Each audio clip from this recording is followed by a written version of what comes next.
I read some quote of yours somewhere, some magazine article. You said you always looked at yourself as either having a role where they hate you or they don't see it.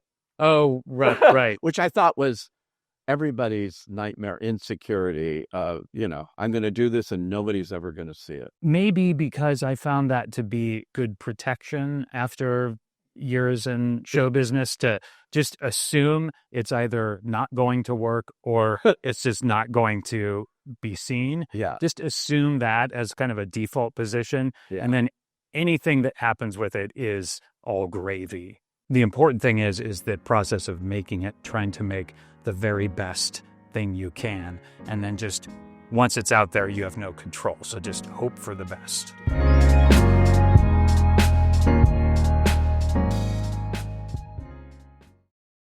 Now, you may have been seeing flashes lately, images from my world out here. I've been seeing yours too. It's a process called reintegration. It's a way to recouple memories so we can be one person. I started this because I see now how unfair this all is to you. And once my wife is free, I swear I will finish the process. Because this life, our life, belongs to both of us. And I want to share it with you.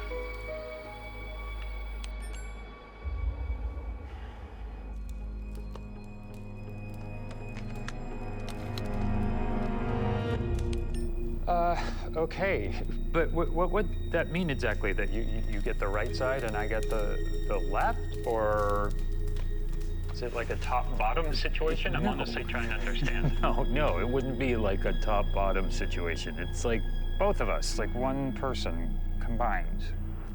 Like my memories and yours, and my trauma and yours, but like, the good stuff too.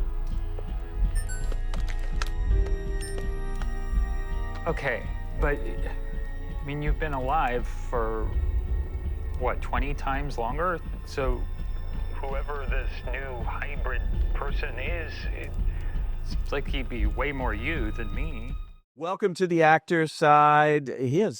I'm going to go over this, but you go on Wikipedia. This guy's got like pages and pages of credits over the years. Very interesting titles, too.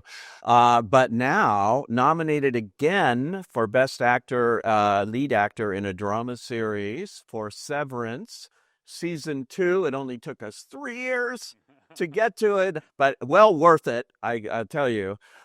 This is Adam Scott. Welcome. Thanks for having me. Oh, absolutely. And congratulations on, once again, the Emmy nomination. 2 of them, actually, because you're also a producer. Yeah. And this show is nominated for 27 Emmys, more than any other show. It's wild. It's like at least more than double, probably, from what it did the first season. You're right. Yeah. I mean, it's amazing. It was overwhelming. Certainly that morning when it was all announced, we were all kind of flabbergasted. I mean, great, lovely. It was a lovely flabbergasted, but yeah, it's pretty incredible. You didn't expect it like that because, I mean, clearly the show has been discovered in a huge way. And you get that kind of number, and people are responding to it. Sure. I mean, yeah, it had been, like you said, it had been 3 years. So we were, by and large, just concerned with getting the audience who was there for the first season back because it had been so long, and so, we did a lot of press, and Ben and I did this podcast together to recap the first. We really wanted people to remember the first season, maybe rewatch it just to catch up because it had been a while. But as far as like expanding the audience, as much as it ended up expanding, it is the most watched series in Apple history. Yeah, it's more as Ted Lasso. More than anything. I still kind of can't believe it. And it's, we're just couldn't be more pleased. Playing Mark, though. Yeah. I mean, this has to be an actor's dream. Yeah. As well as a nightmare. Yes. Both. It's so complex and complicated in so many ways. And this season really went there. Yeah. In terms of that. How in terms of your career does this fit? It goes all the way back to when I first read the script, and for the first episode, for the pilot. And I remember reading it and thinking, okay, first of all, I don't think I'm going to get this job. It's too good. But if I do have a real shot at this, the way I had to think about it to sort of work up the confidence to feel like I could step up and do this and try and get this job. Yeah. The way I had to think about it was, I've been earning this for 30 years. I've been earning the chance to get to a place where I could maybe get a job like this. That's the frame of mind I had to put myself in.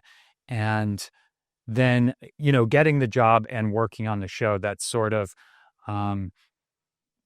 what's happened in it. It is true. I feel like, in order to play the role properly, I've had to apply everything I've learned over the 30 years of working professionally, and every tool I've figured out how to use or have created for myself, I've had to deploy it just to, in my mind, do justice to the role and do what needed to be done to play the role. So it's the kind of thing that I feel like I wouldn't have been able to do unless I had been doing this for the amount of time that I've been doing it. So when you're doing this, because there's so much, I talk about complexity with Mark, because there's the innie and there's the outie and there's all of that and different kinds of things. Do you get all full season scripts to see exactly where it's going? Yeah. In terms, because I can't imagine not doing that and being able to play the complexity of it. Yes, we do. We get to the full season, and if the scripts aren't 100% done, we at least know exactly what's going to happen.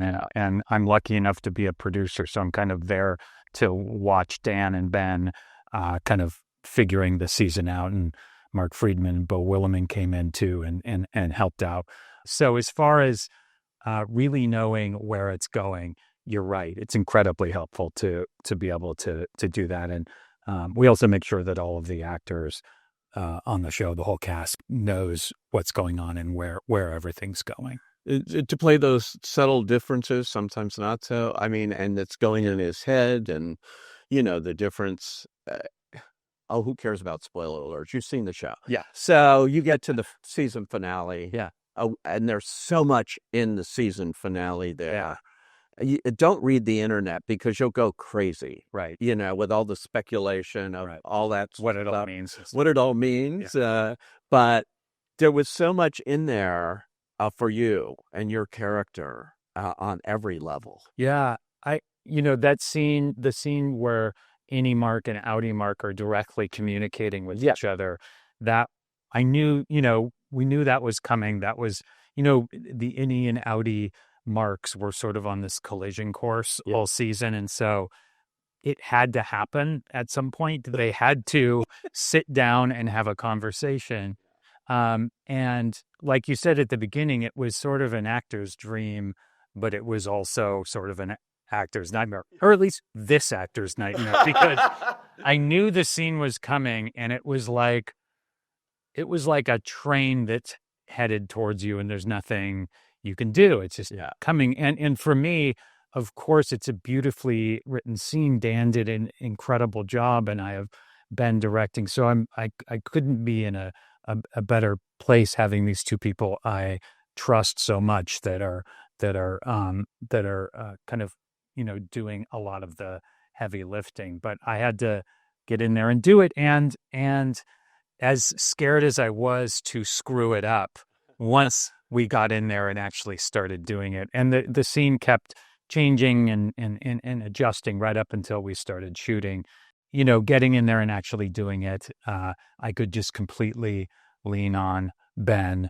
And at that point, we had kind of had this mind meld, and knew exactly what it was we needed to do. And I just felt so lucky to have him there. So I could just do it and completely trust him to tell me if it was working or not. But at the same time, if something felt a little bit off, we could also, do it until we felt we had the time to do it, until we felt like we had kind of zeroed in on it. Well, it was a brilliant concept of how to do that scene. I thought you're working with a camcorder version of yourself, essentially, going back and forth with that. Yeah. So that begs the question, how is a camcorder as a scene partner? The funny thing is that I'm so spoiled rotten with the cast on this show. But I always have the greatest scene partners you could ask for. Tramell, Britt, Zach, John Turturro, Patricia Arquette, Christopher Walken, all these incredible, Jen Tulloch. That now my scene partner, I took several steps down. My scene partner had to be a video version of myself. But yeah, I mean, I recorded versions of both characters in my apartment. So we had something to work with, so I could actually watch something on the camera. But then as we were shooting the scene, we were actually recording in real time. So then we started using those as well. So I did have something to play off. That's it. Not as good as Tramell, Britt, or Zach, or John, or Patricia, but I had something. When you mention those names, too, many of them also nominated for Emmys, but when you have people like Christopher Walken and John Turturro. I know. On television. And I'm on the same show as them. It's crazy. It's so cool. I know. It took me a few months before I, was able to tell John that I had gone to see Mac, his directorial debut opening night back in 1992. Christopher Walken. I mean, these guys mean so much, and Patricia as well means so much to me and to so many actors and people out there that getting to kind of work with them on a daily basis took months to get used to, and I still can't believe it. Wow. I have to ask you about the running. I'm sure people ask about the running, but I was just watching Risky Business maybe 3 weeks ago. I hadn't seen it since it came out. Tom Cruise even runs in that. Does he? He's known for running, and I'm watching you run here, and I said, I got to see you and Tom Cruise do a movie together. Yeah, and run side by side, because you both had it down. The entire movie, all our scenes together is us just running. But, down those hallways and everything and all you're meant to do, it's a lot of exercise. I mean, just that opening sequence alone, for the opening sequence of the season where I'm running down the hallways, that we shot that over 7 months. Wow. Like, kept going back to it and shooting bits and pieces, because some of it is me just running down the hallway and with the cameraman following me or leading me, and then some of it is me in front of green screen on a treadmill with a harness on. Some of it is being tracked by this robotic arm that was kind of tracks your movements. It was all these different pieces kind of fused together to make this one sort of seamless one-ish shot. We had our own little rap party when we finally finished that opening. The Rusty one. Yes, that's right. And I had bananas and Gatorade. I never run that much in my life, so I had to continually put potassium in my body so my muscles wouldn't seize. You get in a lot of fights, too. I mean, the fight is against the wall. I mean, it looks super real, like you're doing that. It didn't look like green screen to me at all, was it? Yeah. Stunt? Yeah, I mean, incredible stunt team. This incredible guy, Justice, who is my stunt double, who does like the swing into the wall where he's sliding on the floor that I would never have been able to do. But there was one moment where I screwed up and actually slammed into the wall head first and got a concussion. But the shot was so we caught it on camera perfectly, so it's actually in the show. So it was totally worth it. Yeah, you're going to the hospital, but hey. That's right. But I remember it happened and everyone stopped and head hurt and people started gathering around. And once he knew I was all right, Ben was just like, hey, it looks great. Like, that's what mattered. And I was so excited because sometimes stuff like that happens and you don't end up getting it and it's no good, but it actually looked great and they used it in the show. You know, it's so nice that the Emmys have had for a long time stunt coordinator awards and things for that. And the Oscars are now finally getting it on their 100th show, 100th anniversary. Yeah. It's amazing what stunt people pull off. Oh, incredible. Yeah. And our stunt coordinator, Dean, is just the best guy. And you really feel protected when you have an incredible stunt team on set with you. Yeah. Are you happy the way that this season ended? Because I know you're renewed for season 3, so we know we're going to get many more questions and things and where this character is going to go. But the end of that, Gemma, your wife, is on one end, and Helly's over there. Yeah. Your true love, Yeah. I believe, and you're in the middle, having to make a decision, a snap decision or something. Yeah. And you have one camera shot there where you just look and it's all in your eyes, the confusion and everything. Yeah. And then you go, I won't say where, but yeah, I will. And you'll go there. And it was such good acting. Oh, thanks. Because you could tell everything that's going on in this guy's head, all the confusion the audience has watching it, you're totally showing. Yeah, I think that any mark in that moment, it was a tough decision, but once he sort of cataloged through everything that was actually in front of him, if Helly hadn't shown up, I'm not sure what he would have done. But the fact is, if he walks through the door, he may cease to exist. He doesn't know if he's coming back. He doesn't. He's not sure if he, that the scene, when he spoke to his Audi, the conversation did not end well. He's not entirely sure he trusts him. Maybe he does, but so there was that. And then the person he's in love with is standing behind him, and the person he knows is Miss Casey is on the other side of the door. So I think for him, it was a quick, maybe irresponsible, but a quick, logical decision.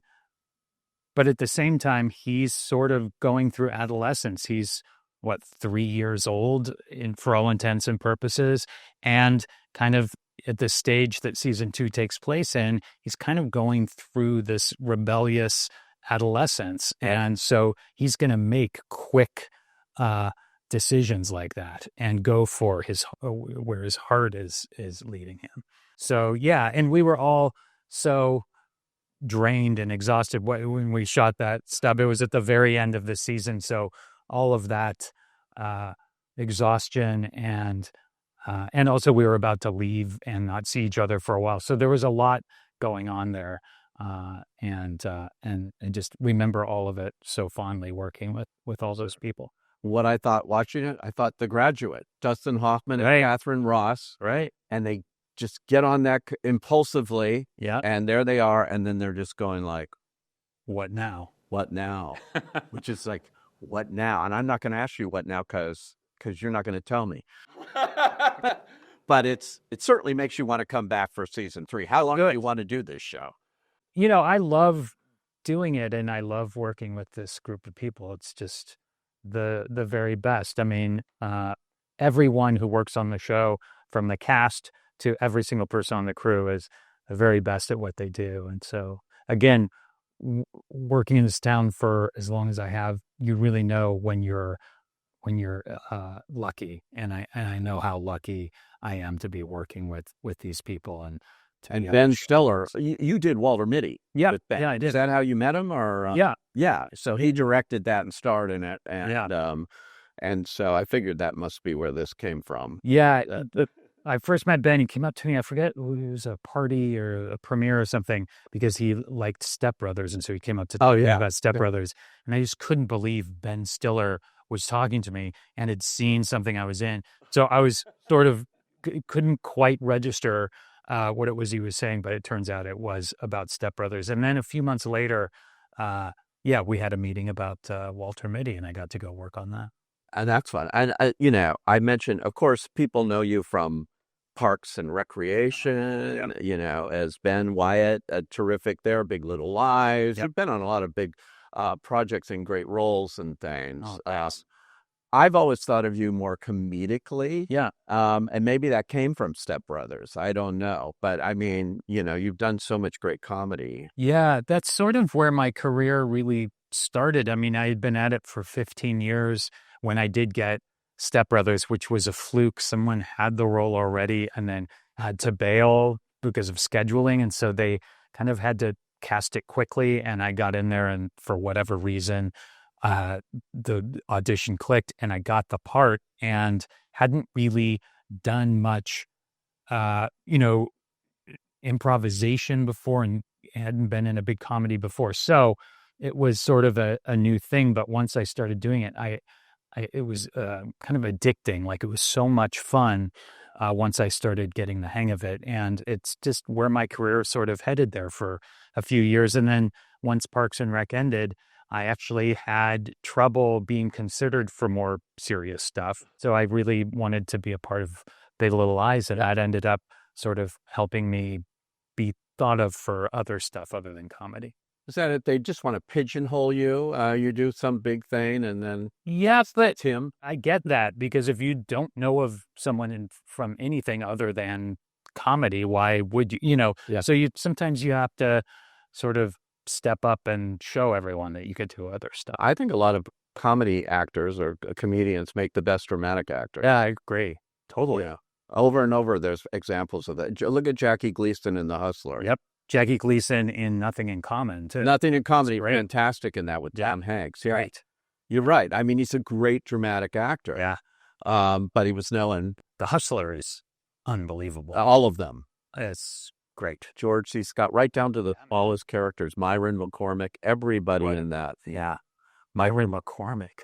What a great pull. That's a great movie to see on a screen. It was shot in CinemaScope, and so it's beautiful black and white. I've never seen it on a big screen. Oh my God, it's just so great. I love Color of Money, too. That's one of my favorites. That was great. So good. Well, your buddy Tom Cruise is in that. That's right. My running partner. You're right.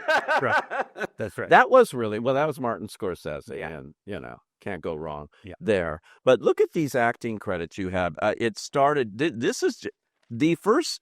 This is all off Wikipedia. Oh, boy. The first 2 pages are all just film roles, Are they really? not television. They break it up, like Hellraiser Bloodline. That was my first movie, the first movie I was in. That was it. Yeah, Hellraiser 4. I remember I was so excited to be on a movie set. Couldn't believe I had a role in a real movie that was going to come. And they bring me over to my chair. I was like, oh my God, I get a chair with my name on it. This is amazing. And they bring me over, and my chair says Adam Craig. And so I had to, they just got my name wrong. They got it wrong. Yeah. So that was a Welcome to Hollywood. Well, you play Jacques in that, actually. But Star Trek First Contact, a Defiant Con officer. Yep. That had to be a trip. Yeah. It was fun. Wow. I remember I was done by 11 a.m. It's like a really quick thing, and I'm in it for like 10 seconds, but it's amazing to be in a Star Trek movie. A Star Trek movie, yeah. I mean, on and on, a lot of movies I've never heard of.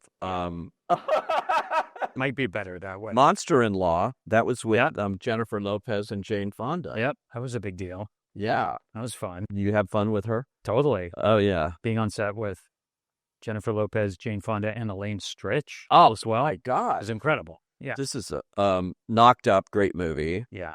Nurse Samuel there. Step Brothers, yeah, there you are, Derek Huff. That had to be working with Will Ferrell and the best. I mean, those guys. John C. Reilly. I mean, they are the funniest, obviously, but also the kindest and most generous. Like I said, I didn't really know what I was doing when we started, and they couldn't have been cooler. And little by little, I started kind of figuring it out. That's so cool. The Vicious Kind, you actually got a nomination, I think, from Indie Spirits or something. Yeah, for that. And that was showing your dark side, Mr. Scott. Yeah. Did you see that movie? I have You did? Oh, wow. Yes. That's one I actually have seen. Yeah, Lee Krieger wrote and directed that. Yeah. He's an incredibly talented guy. That was a really meaningful. I did not getting a nomination from the Spirit Awards was nowhere. I didn't think that was anywhere in the realm of possibility. I didn't even know anyone had seen the movie. So that was really meaningful, and at the time, really kind of helped me out. Yeah. Yeah, I love indie movies like that. Yeah. I seek them out. They're in trouble right now, but Yeah. we're hoping to bring them back post a pandemic. Yeah. That indie sector has they open, play 3 days, and they're gone. I know. I really hope we can find a way to find room in the movie theaters for doing it. I mean, you did a lot. The Overnight. I also saw that. Oh yeah, we just had the 10th anniversary 10th anniversary screening of that at Vidiot's. Oh, and it's sold out with this audience. They were just going crazy. It was so fun. It's such a crowd pleaser.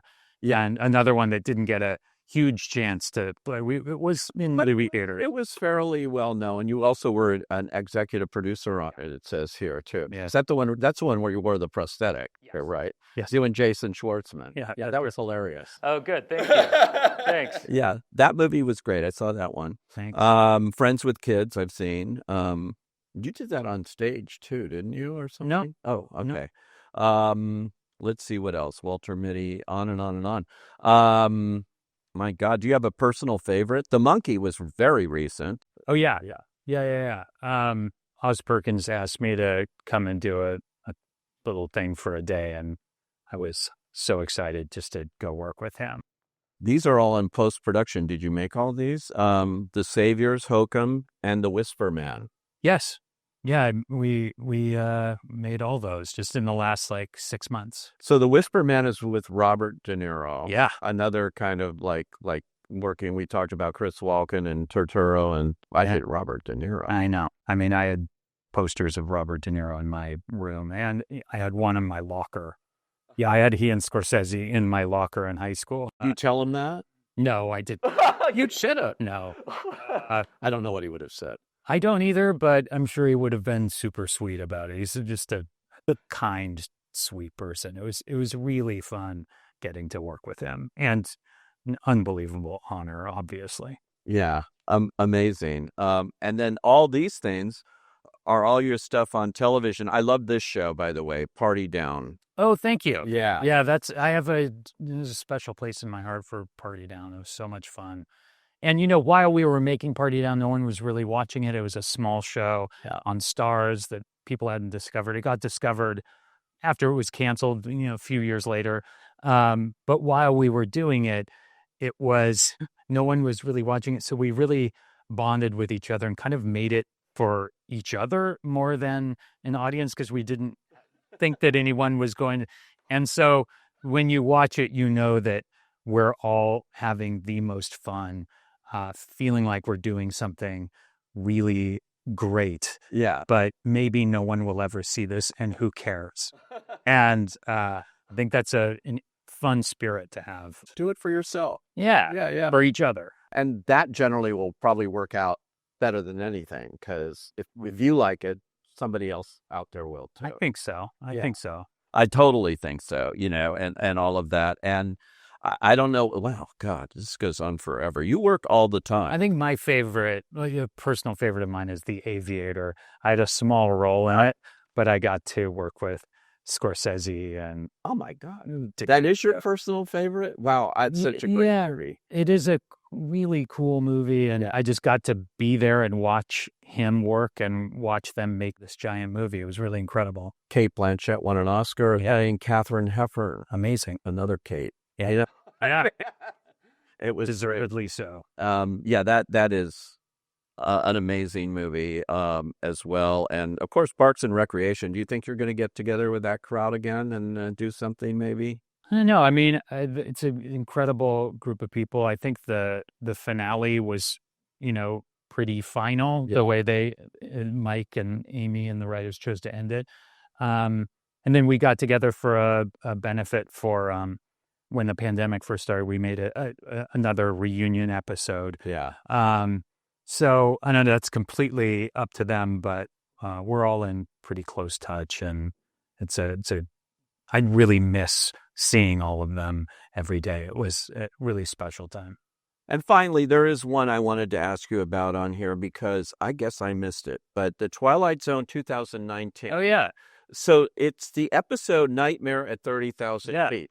So that was William Shatner in the original. That's right. And then in Lithgow. Twilight Zone, the movie, it was John Lithgow. Yeah. I didn't realize they did it again. Jordan Peele resurrected Twilight Zone a few years ago. And yeah, we did, Greg Yontes directed it. And we made this, new version of it, which kind of incorporates technology a little bit more. Yeah, But are you still seeing the thing out on the plane waiting? it's very different. You'd have to watch it to I'm going to check that out. Yeah. I saw that when I was looking at this and I go, yeah. that's a show that lives on. Yeah, and so I think they did a great job. They made some incredible Twilight Zone episodes. Yeah. In that particular reboot was really good. Very cool. Yeah. All right. See what I learned by doing this show? That's right. You learned that something was made for a third time. Yeah, there you go. I grew up with the John Lithgow one. Yes. So that was sort of and then saw the William Shatner one as an adult. There were some really good ones. Yeah, sure. The Spielberg one's great. Twilight Zone's one of those shows that never goes out of style. I know. You can watch them. I watch them like chewing gum, the old ones. Same. And that. It's just so. And, to think they only had 30 minutes. Yeah. And they told those stories. I know. So succinctly. And you were so connected to those characters by the end. And it was like 27, 25 minutes, whatever it is. They were really able to, I think it's all in there. The whole lesson of great television is in any Twilight Zone episode. I totally agree with you, which is why I think Severance is going to have a life well beyond how many seasons you wind up doing it. Oh, People are going to be watching this Thank you. like we're watching Twilight Zone. Oh, cool. There's no question. You can see it on Apple TV Plus, but we've just given everything away. But that's okay. This is Adam Scott. Thank you. Thanks, Pete.